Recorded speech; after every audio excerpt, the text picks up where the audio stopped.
Hey, what's up guys, it's TBone here. Welcome back to another episode of playing Legendary Game of Heroes. In today's episode, I'll be showing you how to use the deck from the event Festive Fennec Cheer, and also provide some alternative deck ideas to be successful against the bosses. But before we go into the cards, I want to talk about the relic that is available today, which is the second revive relic that they've released so far. The revive ability is only available if you enchant the relic, and luckily for me, I managed to get 3 non-duplicate enchanting shards and have a ton of shards saved up over many months, so I could forge the 2 missing shards for my first ever enchanted relic. With this relic, I will be showing a special deck I built for taking down high-level guild versus guild opponents. Now let's jump right into the deck. I'm going to start with my version of the full event deck with 2 Rudolph Night Stars, 1 Evelyn, and 1 Master Collection card, Alfonso the Goblin.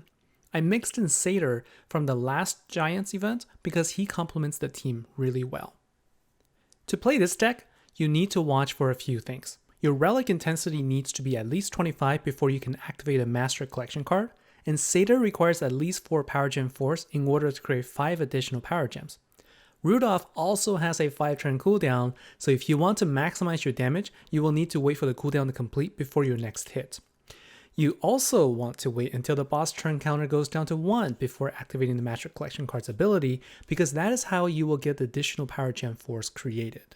Notice that when the boss attacks, 3 more Power Gem Force are created, and now you can activate the battle skills. Make sure to activate Rudolph's skills last, because if you activate them first, the Earth Gems they spawn will be overridden by the Power Gems spawned by the other cards, and you lose out the total number of gems. The first attack was for over 195 billion damage, which was just a bit unreal. During this time, it's a good idea to continue matching Earth Gems if possible, because you can build up Slayer intensity to boost Evelyn's attack. It was hard to see, but the first nuke damage was for 218 million. Notice that to prepare for the next attack, I had to wait for Rudolph's cooldown to complete by doing a few quick gem matches. I also needed to make sure to time the activation of Alfonso so that the turn after activating his skill, the boss would attack, and I could trigger the same sequence of battle skills. The second hit did not hit quite as hard, dealing 168 billion damage, but that is still a significant amount. I actually ended up missing the timing of the activation for Alfonso, and just managed to pull off a third hit with 0.1 second remaining in the game, allowing me to deal another 179 billion damage for a total of 544 billion in a 20-second fight.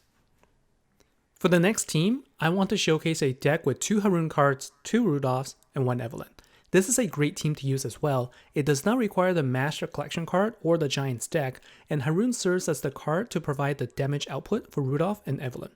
To make this work though, I needed to use all 3 Mystic Relics from the previous events because I need to power up Haroon's skills. This deck is actually super easy to use. In my first playthrough, I was able to deal over 2 trillion damage to the Guild Eternal boss, and that was not played very efficiently either. Now, this deck I think is most suitable for an Eternal boss because of the time it takes to charge up Haroon, but it can still deal really good damage against normal bosses. With this setup, it's not quite necessary to raise Slayer intensity, but you do need to raise Mystic intensity. When the Mystic intensity reaches 100 is when you can activate the skills. Again, you want to activate Rudolph last to maximize the number of Earth Gems on the board. The first match was not very good since the cards were still disconnected and only dealt a couple of billion damage. However, things are just getting warmed up.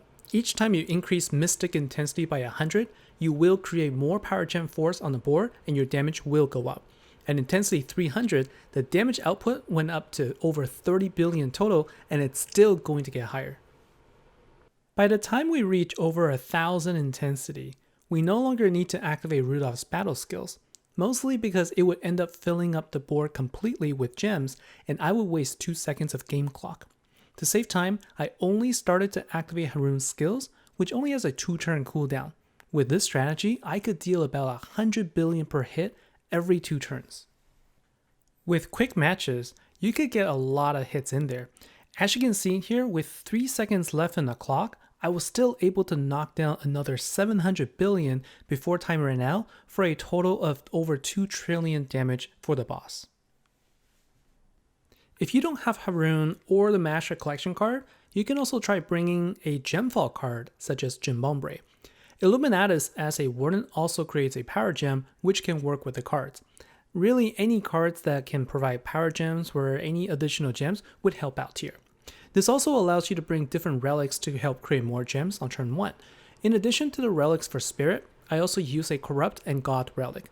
Again, the order of battle skill activation will be the same. Activate everything before Rudolph.